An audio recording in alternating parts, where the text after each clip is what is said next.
नमस्कार मित्रों, मेरे स्पिरिचुअल कनेक्ट पर आप सभी लोगों का हार्दिक अभिनंदन है। मित्रों, आज मैं आप लोगों को नारद भक्ति सूत्र में सूत्र नंबर 33 के बारे में बता रहे हैं, तो इसको ध्यान से सुनो मित्रों। तो हम लोग चलिए शुरू करते हैं 33वें सूत्र के बारे में। इसमें बताया है मोक्ष के इच्छुकों को केवल भक्ति में सेवा ही ग्रहण करनी चाहिए। मोक्ष के इच्छुकों, मोक्ष जिनको चाहिए उन्हें केवल भक्ति में सेवा ही ग्रहण करनी चाहिए, स्वीकार करनी चाहिए। जैसा कि श्रीमद् भागवतम में कथित है, जो मोक्ष की इच्छा करते हैं किंतु जो मोक्ष की इच्छा रखते हैं किंतु भक्तिमय सेवा में भगवान का आश्रय नहीं लेते, वे यह सोच सकते हैं कि उन्होंने मुक्त होकर परम पद प्राप्त कर लिया है, परंतु अंततः वे भौतिक क्रियाओं में गिर पड़ते हैं, क्योंकि निर्विशेषवादी चिंतक परम पुरुष से अपने प्रेम में संबंध का विकास करने से चूक जाता है। उसे ब्रह्म में अपनी स्थिति से लौटकर वापस इस भौतिक जगत में अपनी व्यक्तिगत इच्छाओं की पूर्ति हेतु आना पड़ता है। अतः नित्य मुक्ति, बारंबार जन्म मृत्यु के से छुटकारा केवल आध्यात्मिक जगत में ही प्राप्य है। मतलब आध्यात्मिक जगत में आप रहेंगे और अनुकरण करेंगे संत का, सत्संग का, सद्ग्रंथों का, अच्छे व्यक्तियों का, तो आप सफल होंगे, ये चीज़ है, और भगवान को प्राप्त करेंगे। बारंबार जन्म मृत्यु से छुटकारा केवल आध्यात्मिक जगत में ही प्राप्य है, जबकि व्यक्ति परम पुरुषोत्तम भगवान की प्रेम पूर्ण भक्तिमय सेवा के अपने नित्य संबंध में प्रतिष्ठित हो जाता है।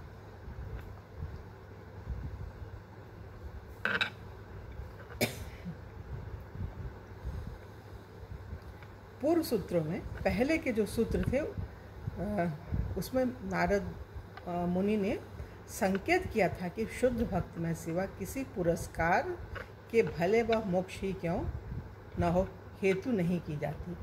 चैतन्य महाप्रभु ने भी इस तथ्य को अपने शिक्षाष्टक में व्यक्त किया था। हे सर्वशक्तिमान प्रभु, मुझे धन संग्रह की इच्छा नहीं और न ही मैं सुंदरियों का भोग अथवा अनेक अनुयायी चाहता हूँ। मैं तो बस जन्म जन्मांतर तक आपकी अहैत की भक्तिमय सेवा की कामना करता हूँ। जन्म जन्मांतर कहने में चैतन्य महाप्रभु का संकेत है कि वे मोक्ष भी नहीं चाहते। जीवन के किसी भी क्षेत्र में वे केवल भगवान की सत्सेवा तथा स्मरण करते, मतलब वो भगवान की सेवा और उसमें उनमें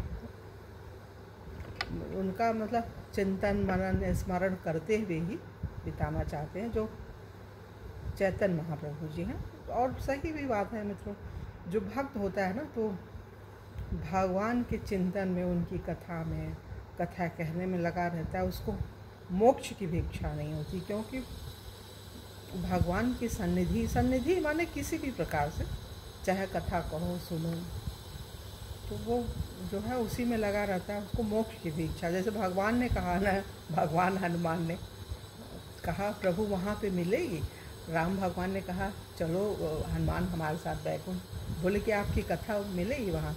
भगवान बोले मैं तो रहूँगा ना, कथा नहीं रहेगी तो क्या। तो भगवान कथा सुनने के लिए यहीं पे हनुमान जी, मतलब मोक्ष भी नहीं और भगवान भी नहीं, सिर्फ कथा। तो भक्ति की लाइन ऐसी है, कथा कहना, सुनना, भक्तों का संग करना, सत्संग। अरे भगवान तो ही है, कहीं गए थोड़ी नहीं, यहीं पे हैं, तो मोक्ष की भी इच्छा नहीं करता है भक्त। यद्यपि शुद्ध भक्त कभी मुक्ति की कामना नहीं करता, वह स्वतः उसे प्राप्त करता है। कृष्ण की इच्छा से वह भगवान के साथ अपने रस के अनुसार कृष्ण लोक या किसी वैकुंठ लोक में पदोन्नत होता है, या नारद के समान कृष्ण भावनामृत का प्रचार करने हेतु वह भौतिक जगत में रहता है। श्रील प्रभुपाद कहते थे कि मुक्ति या मोक्ष का अर्थ चतुर्भुज एवं चतुर्मुख होना नहीं है। यदि कोई शुद्ध रूप से कृष्ण भावना भावित हो तो वह भौतिक जगत में रहकर भी पूर्ण रूप से मुक्त हो सकता है। मतलब इस जगत में रहकर भी मुक्ति को प्राप्त कर सकता है ना। भक्ति के दो बेटे ज्ञान और वैराग। वैराग्य मीन्स मुक्ति ही कह लीजिए, तो काम करते हुए वो आप मुक्त होंगे। मतलब भौतिक जगत में रह कर भी आप भगवान के ही होंगे। संत है ना, कथा कह रहे हैं, कितने लोग उनको प्यार दे रहे हैं, सम्मान दे रहे हैं, कितने खुश हैं, अनवरत काम करते चले जा रहे हैं, 18-20 घंटे थकते नहीं। तो समझिए भगवान उनको मिले ही हैं, मोक्ष इसी में खुशी है उनको, भगवान के काम में उनको मोक्ष भी नहीं चाहिए, सिर्फ भगवान चाहिए, भगवान की कथा चाहिए। जैसा श्री रूप गोस्वामी अपने भक्ति रसामृत सिंधु में कहते हैं, अपनी देह मन बुद्धि तथा वाणी से कृष्ण सेवा में लगा व्यक्ति भौतिक जगत में रहते हुए भी मुक्त पुरुष है, यद्यपि वह ऊपरी तौर से अनेक भौतिक क्रियाओं में लगा रहता है। तो मित्रों, यहाँ पे ये 33वां सूत्र पूरा हुआ। और कल की वीडियो में आप लोगों से पुनः चर्चा करेंगे दूसरे। अब तीसरा अध्याय शुरू हो गया, उसमें 34 नंबर वाला सूत्र शुरू होएगा, तो कल की वीडियो में आप लोगों से बात करेंगे इस बारे में। तो तब तक के लिए जय हिंद, जय भारत, ओम शांति, ओम शांति, ओम शांति।